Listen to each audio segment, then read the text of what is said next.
Welcome back to the Science of Parenting podcast, where we connect you with research based information that fits your family. We'll talk about the realities of being a parent and how research can help guide parenting decisions.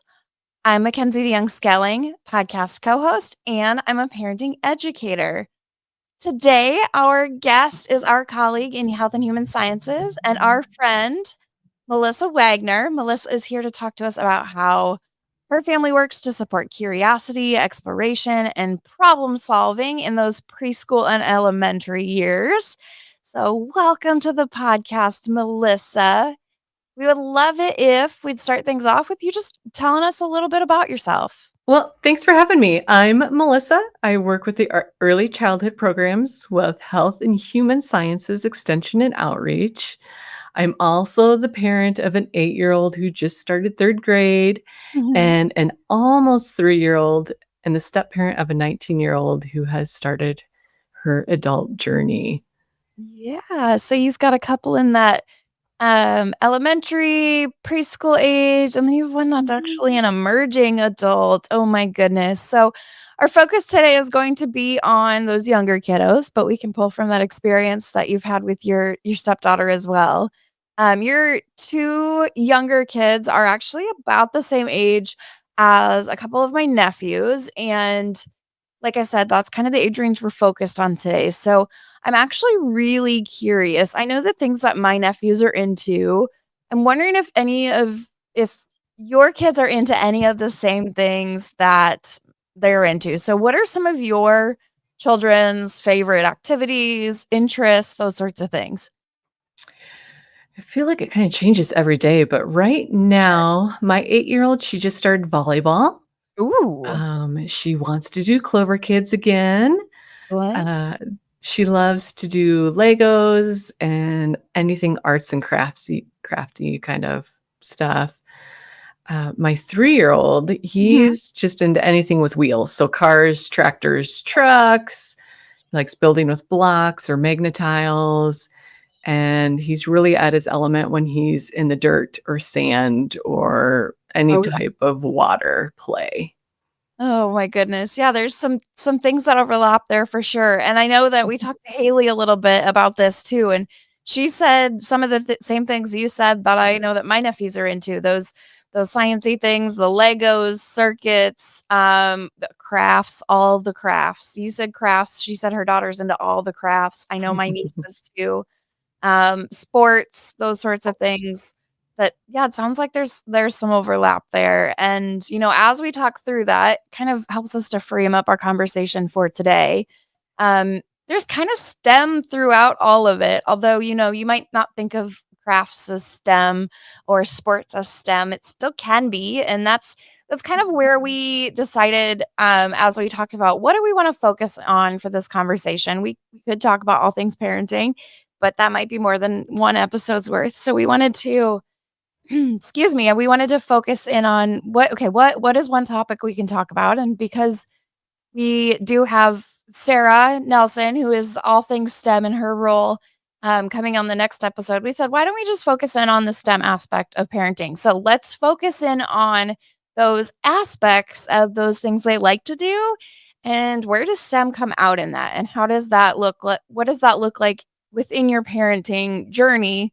So let's do that. Just kind of setting ourselves up for our conversation, and so the listeners are kind of like, wait, what are we doing?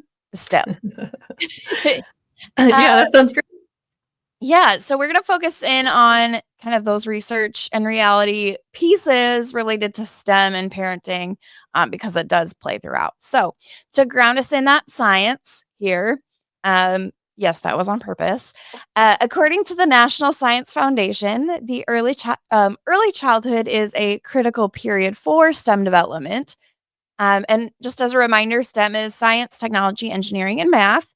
Um, Kids are born curious. They ask questions, they explore, and then they try to figure out how it works, all before they ever set foot in a classroom. And that is STEM, right? Oh, absolutely. Kids in preschool and early elementary aren't just playing, they're experimenting. Whether they're building a tower or figuring out how to pour without spilling, Mhm. noticing patterns in nature, They're engaging in real STEM learning. I've seen that with my own kids. Everything becomes a chance to just investigate. Absolutely, and the research says the same thing. It supports that. In 2018, a report from the National Academies of Sciences emphasized that early playful experience with STEM concepts actually lay the foundation for later learning. So, when families talk about numbers, shapes, patterns, cause and effects during those everyday routines, kids build cognitive skills that will serve them long into the future. Right, and the best part is kids don't need, like, a fancy lab or some high-tech toys. You don't need to spend a lot of money on this. Learning can happen with cardboard boxes, Mhm. sticks from the yard, water in the sink. The key is just giving them space to explore, ask some questions, and try Yeah, things out, even if sometimes it gets a little messy or doesn't work the first time. I think absolutely. the mess can be pretty challenging for some of us. Sometimes we hover over and are always trying to prevent that mess or Mhm. trying to make sure they get it right just the first time. And sometimes when we're doing that or, not letting our children get dirty and get their clothes dirty, um, when we do that, we're often preventing children from the play and exploration they need to grow and develop. So instead, we often need to just sit back and try asking questions to encourage that curiosity and sense of wonder. And remember that using cleanup can be a daily learning experience as well. Absolutely, right? So we can learn from all pieces of it, and it's okay to get dirty. Mhm. Um, it's actually so I read a study recently that found that parents that wonder aloud, so if they narrate their curiosity, they actually can help their children stay engaged longer in those activities, and they develop deeper thinking skills while they do it. So, instead of no, don't do that, or giving them the answers right away and in as they're playing, we can say things like, I wonder what would happen if we stuck this block here, or how you think the water actually moves through that pipe. And that kind of language can help invite the kids to get involved, and explore that problem solving process. And I think it's also good to model that it's not about having the right answer. It's okay. It's more about that exploration piece. Yeah, my children actually often start out with some of the questions, especially in the car. They might be asking, like, "Why is the moon out today during the day?" Or "Why is the sky blue?" Mhm, And so then I just often follow up again while in the car and ask more questions. I wonder why we can't see the moon out today. Does the moon move or does the earth? How do we know? Or is the sky always blue? When do mhm. we see the sky a different color? I wonder why that is. And then sometimes we need to explore more when we get home. Maybe we find a book, or maybe we just do some observations the next few days and Sure. see what we can come up with. Mhm. And there are other ways too, like that I'm often asking those questions, and that can be just right along with their play. Sure. So we could just be asking them, what happens if you put another block on top? Mhm. How will you prevent your tower from falling down? Why doesn't that magnet stick to the cabinet? Yeah. Those little questions that as things go. I know that you had mentioned that, like, yeah, the car questions, you're like, "I don't have the answers. I don't wanna think about the okay, you didn't say it like that. You're nicer about it. But you were like, "I that is not the time that I am wanting to, like, think of the answers." So just saying, why is the sky blue? Why is the moon? What do you think?" That you don't have to have the answer. And, in that it reminds us that STEM is not only just, um, it's not just like STEM, right? It's social too. It's kind of that involvement, those relationships. And actually, according to the National Association for the Education of Young Children, children do learn best when they're engaged in those hands-on and those shared experiences. So, asking those questions, getting them involved in things like a family science night or baking together in the kitchen. Those back and forth interactions is really where that magic happens and where that learning, kind of explodes. Yeah, right. Like cooking, gardening, building a blanket fort, they all count as STEM. Heck yeah. we're measuring, problem solving, testing out different designs, and those everyday moments are more memorable and meaningful than any worksheet. Absolutely. And way more fun too than sitting down to do worksheets. So let's focus in on that math piece of STEM for a second. We know that within just the environment right now, there's a lot of pressure around math achievement. What are the math scores? What do those look like, even in those early grades? Um, but what we do know is that confidence often begins at home. And it's shaped by how kids see their parents talk about it, right? That modeling piece that we talk about a lot within the science of parenting. Um, so, what would you say to parents who might feel intimidated about the concept of like, oh, I need to be teaching math? Right. First, I would say not to put the pressure on yourself. Like, you don't have to be an expert in algebra 2 or calculus by any means. You're working with young children, and you can kind of discover as you go as well. But it can be simple. Start with what you're already doing. Are you counting steps? Are you sorting socks? Are you comparing prices at the store? That's all math. Mhm. You don't need to be an expert in any means. What matters most is showing that math is useful, it can Mhm. be fun, and it's something we can all figure out together. One of our favorite activities that I slip math into is just baking with my children. Yes. With my 3-year-old, it might be counting 3 teaspoons of vanilla as he dumps it into the bowl. Mhm. Whereas my third grader, we might be exploring more like fractions, like, oh, our 1 cup measuring cup is already dirty. How else can we measure 1 cup? Absolutely. Or it might be, we need to double this cookie recipe. So, what is twice the amount of 1 cup? Yeah, and I know that as an adult, I've had those things go through my Mhm, head, and I'm honestly having someone to problem solve it with me wouldn't hurt. mhm, So being able to figure out, "Oh, all we have are 1/3 cups. How many 1/3 cups do we need to have 1 cup of sugar?" I love that. And it's a great reminder that STEM doesn't mean that it's a less you have to have a lesson plan, right? STEM learning doesn't equal a lesson plan. It's curiosity, it's connection, it's that creativity. Even creativity plays into STEM. mhm. So, Melissa, I know you've shared a couple of stories, but I would love to hear more about some of your family's favorite ways that you do encourage that STEM thinking at home. Oh, sure. Um, well, one of the biggest things is just going outside and exploring. We love to go on nature walks. We'll Mhm, explore the trees, the plants, the flowers, the flowing creek. Towards the end of summer, we always search our trees for cicada skins. mhm. And we talk a lot about the other insects we see outdoors, whether they're in the grass or on the flowers. Um, and then we also, sometimes we even go out and it'll be a light rain and we still go outside. Yeah. Right? We put on kinda some raincoats Mhm. and rain boots, and especially after rain when we have puddles that we can jump in and dig and pour in the mud. We can search for all that nature that comes out, those animals that come out after a rain, like frogs and worms. Worms, yep. Yeah, we spend lots of time splashing in puddles, and um, we also they're really interested in checking the rain gauge. How much rain did we get? How much Mhm. did we get last week? And my son has actually put his own little bucket out that he hangs up, so he has to check how much is in his bucket every time after a I rain. love that. Oh, I love that. Yeah, we also always we plant flowers and take care of plants. Mhm. And this year we planted sunflowers like we do every year, but they just aren't blooming like they do. Oh, They aren't as shoot. big, they aren't as vibrant, they don't last very long. So we've had lots of discussion on, well, what's going on this year? What have we not done or what Mhm. are we not doing that our sunflowers are not blooming as well this year?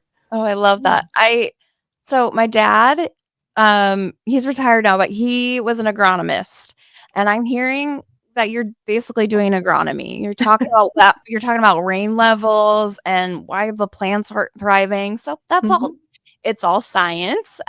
we just might have a name specifically for that. But it's all science and even a little bit Mhm. of math in there. I heard that, as we're checking the rain gauge, do we have a fourth, an eighth? We have a full inch of rain, depending on the day. Yeah. They're all really great ways that you're Mm. exploring STEM outside while you're in nature. Um, I'm also wondering, so those are for the days when we can be outside, but we know in Iowa we have rainy days. We also have cold, snowy winters where days that, we maybe Mhm. want to be inside. So, are there ways that you explore STEM while you're inside at home? Right, yeah, sometimes we just bring, nature indoors, so we Mhm. might maybe it's way too cold to be outside, those frigid temps, but I'll just run out and grab some snow and put it in a tub, Ooh, or even some water. We put sand in a tub and just throw down some towels and let the children dig and pour and do all of that. Sometimes we add, some colors to the water and let them mix some colors or add bubbles and let them explore that way.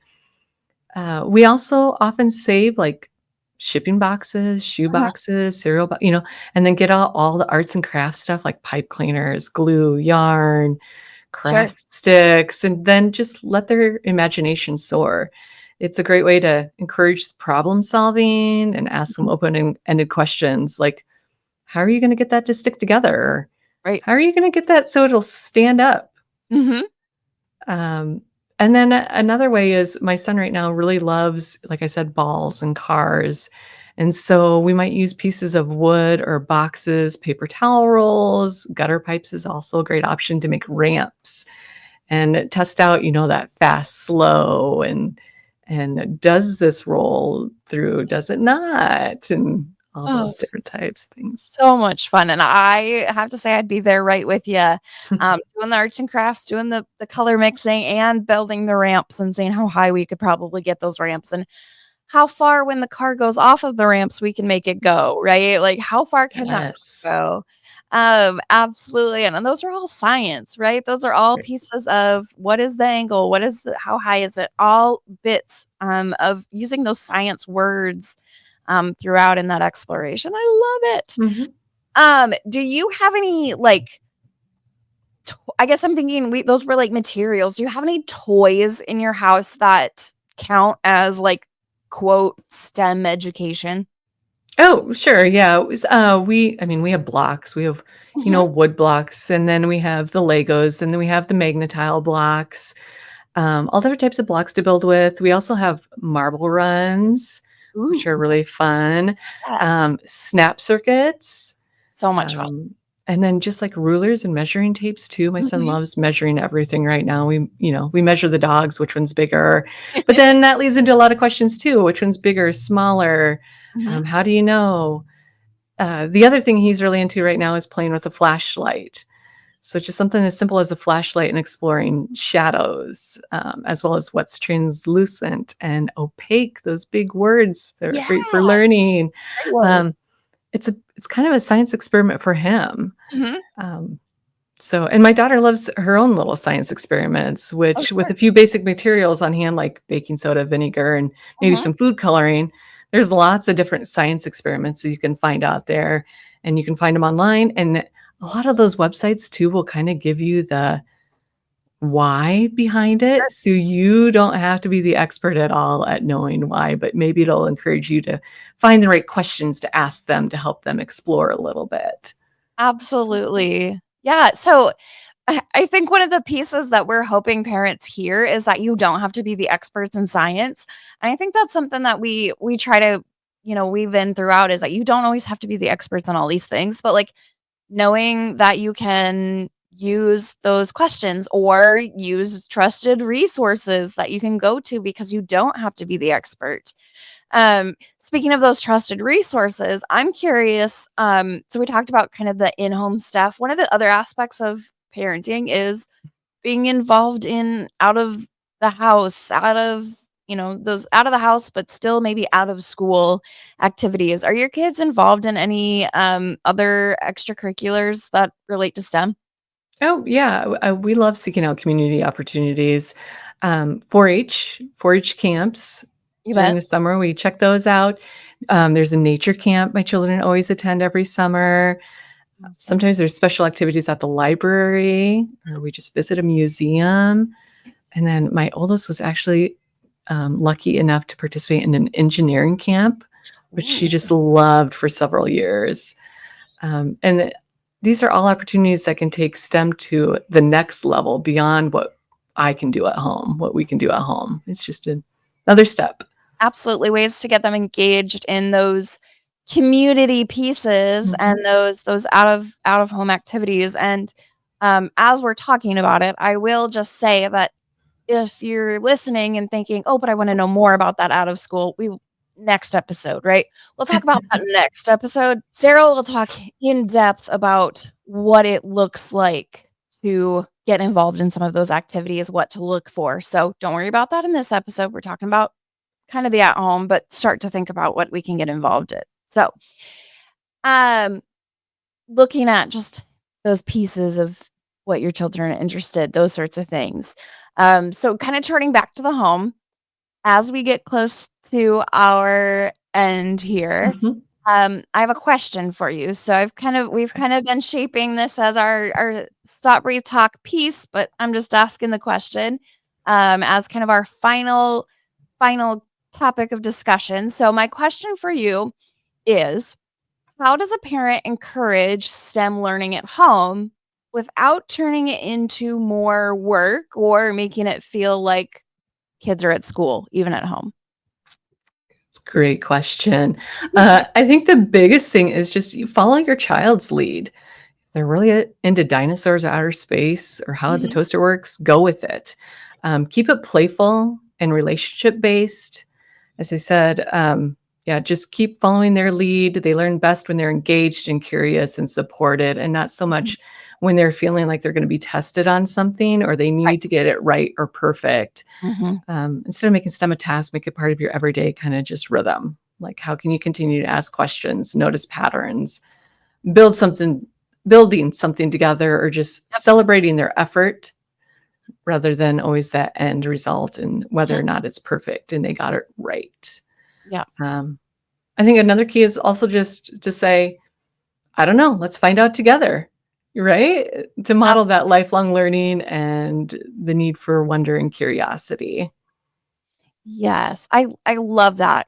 Again, it's that reminder that, like, we don't have to know all the answers, and we can figure it out together, and that makes it more fun for us too to do that exploration. So I love that. Mhm. Thank you so much, for those thoughts, and kind of as we close, listeners, a reminder that early childhood is that critical window for curiosity and exploration. And STEM learning happens naturally through play, daily routines, and those family conversations, right? So during that critical window, play leads to STEM. Um, and parents don't have to be the experts. All you have to be, just like your kids, be curious and be engaged. And those small actions like asking questions, encouraging observation, and building together can really support those big developmental skills. Absolutely. STEM is more about than science and math. It's about Mhm. helping kids become thinkers, problem solvers, and explorers. As a parent, we're the first and most important teachers. Absolutely. But that teaching doesn't have to look like that classroom Mhm. setting for sure. So Mhm. thank you, Melissa. I've enjoyed this whole conversation. We're so grateful to have you. I just know that I know the side of you that is working with early childhood, and, one comment that I know as we were chatting was Barb said, "You bring your knowledge of environments into how you parent," and I think that hopefully parents can kinda take some of that away as well as setting that environment up so that they can explore those, so I really enjoyed having that conversation with you, and your insights and your stories and hearing a little bit about, your your parenting journey. So thank you for that. To our listeners, thank you for being here today with us on the science of parenting. Just as a reminder, you can subscribe on Apple, Spotify, basically wherever you like to listen to podcasting, including on YouTube. So we are on YouTube. If you're listening thinking, I want to watch this and see what their beautiful faces look like and what pops up on the screen, make sure to check us out on YouTube. So, as always, Come along as we tackle the ups and downs, the ins and outs, and the research and reality all around the science of parenting. The Science of Parenting is a research-based education program hosted by Mackenzie DeYoung-Schelling, produced and edited by Brock Bierman, with contributions from Barbara Dunn Swanson, Dr. Connie Beecher, Haley Walker, and Morgan Nowell. Send in questions and comments to parenting@iastate.edu and connect with us on Facebook. This program is brought to you by Iowa State University Extension and Outreach.